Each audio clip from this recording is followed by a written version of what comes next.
তো বন্ধুরা, আমরা এই মিটার থেকে লাইনটি নিব, সেটি আপনারা অবশ্যই বোঝার থাকলে অনেকে বুঝতে পারেন। এখানে যে বাহির থেকে আসা লাইনটি, সেটি হচ্ছে আর্থিং লাইন বলা হয়ে থাকে, সেটিকে গ্রাউন্ড বলা হয়, নেগেটিভ। তো বন্ধুরা, এটির ভিতরে কিন্তু পজিটিভ লাইন রয়েছে, এখানে কাট আউট রয়েছে, যাকে ফিউজ বলা হয়। এই ফিউজ এখানে নিচে আমরা মেন লাইন, আর ফিউজ হয়ে সেটি উপর থেকে আমরা একটি লাইন নিব। এখানে একটি ফিউজ খালি অবস্থায় রয়েছে, দেখতে পাচ্ছেন। এই লাইনটিতে আমরা পুরোপুরি ফ্রিজের লাইনটি লুট দেওয়ার চেষ্টা করব এখান থেকে। তো সেটি আমরা এখন গ্রাউন্ড থেকে এই যে আর্থিং লাইন নিব, নেগেটিভ লাইন, আর এখান থেকে আমরা পজিটিভ লাইন নিব।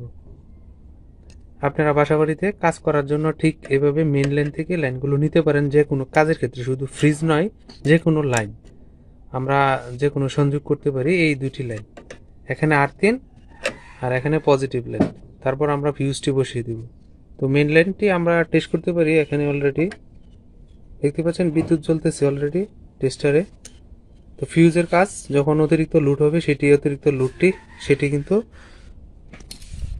এখানে আপনারা অনেকে জানেন ফিউজের ক্ষেত্রে কি বসানো থাকে, একটি ওয়্যার। আর বর্তমানে সার্কিট ব্রেকার রয়েছে এম্পিয়ার অনুযায়ী।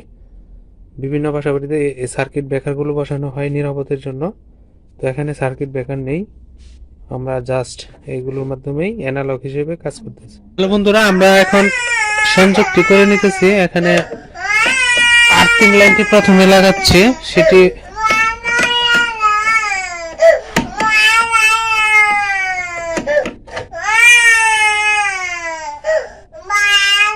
লুজ হলে হবে না, দেখতে পাচ্ছেন।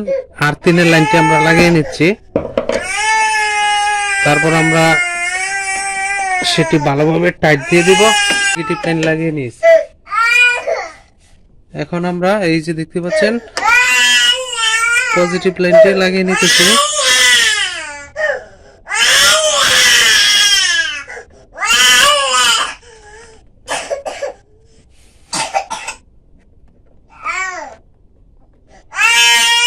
আমরা পজিটিভ লাগিয়ে নিলাম, সংযোগটি দিয়ে দিচ্ছি।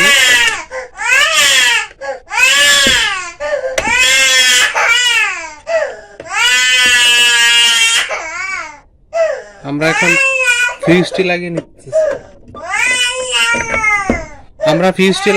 এখন মেন সুইচ দিয়ে দিব,